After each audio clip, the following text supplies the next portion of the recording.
Selamat siang, salam sejahtera bagi kita semua. Perkenalkan, nama saya Francisco Situmorang dengan NIM 22583, kelas SPKSC angkatan 2021. Terima kasih atas waktu yang diberikan. Pada hari ini saya akan menjelaskan tugas video dasar perlindungan tanaman pada acara kedua, yaitu tentang pengendalian gulma. Adapun tujuan dari acara ini yaitu untuk mengenal macam-macam gulma berdasarkan jenisnya. Alat dan bahan yang digunakan yaitu alat tulis, buku, kamera. Sedangkan bahan gulma rumputan, gulma tekian, dan gulma daun lebar. Gulma adalah tumbuhan yang tumbuh di sekitar tanaman budidaya yang di pertumbuhannya tidak dikendaki dan umumnya merugikan karena dapat menghambat pertumbuhan, mengakibat penurunan kuantitas dan kualitas produksi, dan dapat menjadi sarang hama dan penyakit. Gulma menurut jenisnya ada 3. Yang pertama yaitu gulma rumputan. Contohnya Imperata cylindrica atau yang biasa kita sebut yaitu alang-alang. Ini contoh alang-alang yang kami ambil.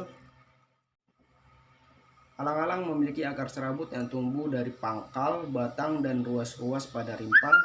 Helai daun alang-alang berwarna hijau sampai kuningan. Tumbuh agak berbentuk garis yang semakin menyempit ke bagian pangkal. Panjang dan lebar helai daun kurang lebih 12 hingga 80 cm kali 5 kali hingga 18 mm. Tumbuhan alang-alang adalah tanaman rumputan yang tumbuh secara liar. Tempat tumbuhnya di lingkungan terbuka seperti di hutan, sawah, kebun, dan pekarangan rumah atau lingkungan. Alang-alang memiliki siklus hidup gulma tahunan, lebih dari 2 tahun dan mungkin tidak terbatas atau menahun. Jenis gulma ini kebanyakan berkembang biak dengan biji, meskipun ada juga yang berkembang biak secara vegetatif. Gulma tahunan dengan dapat menyesuaikan diri dengan lingkungan. Misalnya, pada musim kemarau, jenis gulma ini seolah-olah mati karena ada bagian yang mengering. Namun, bila ketersediaan air cukup, gulma ini akan segera bersemi kembali. Yang kedua, gulma tekian. Contohnya Cyperus rotundus atau teki ladang. Ini dia. Bentuknya seperti ini, ada daun, ada bunganya di ujung.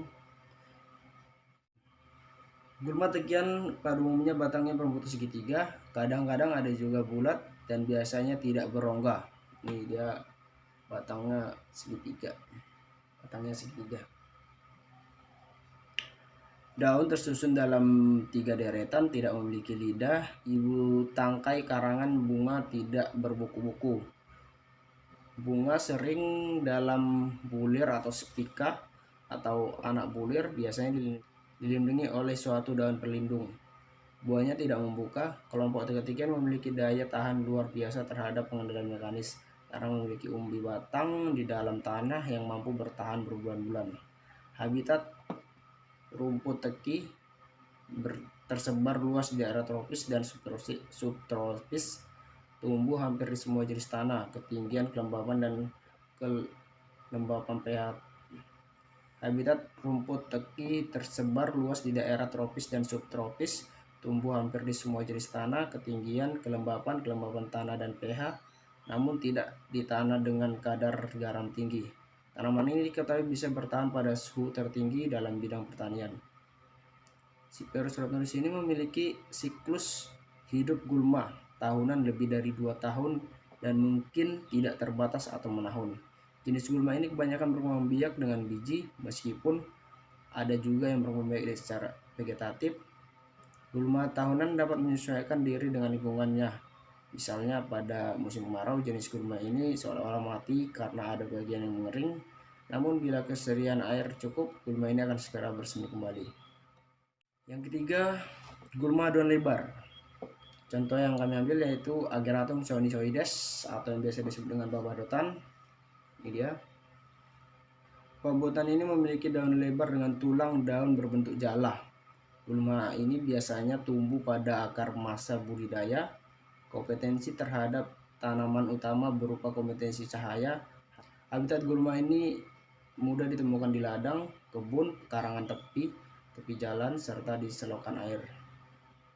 Ageratum sinusoides ini adalah gulma semusim.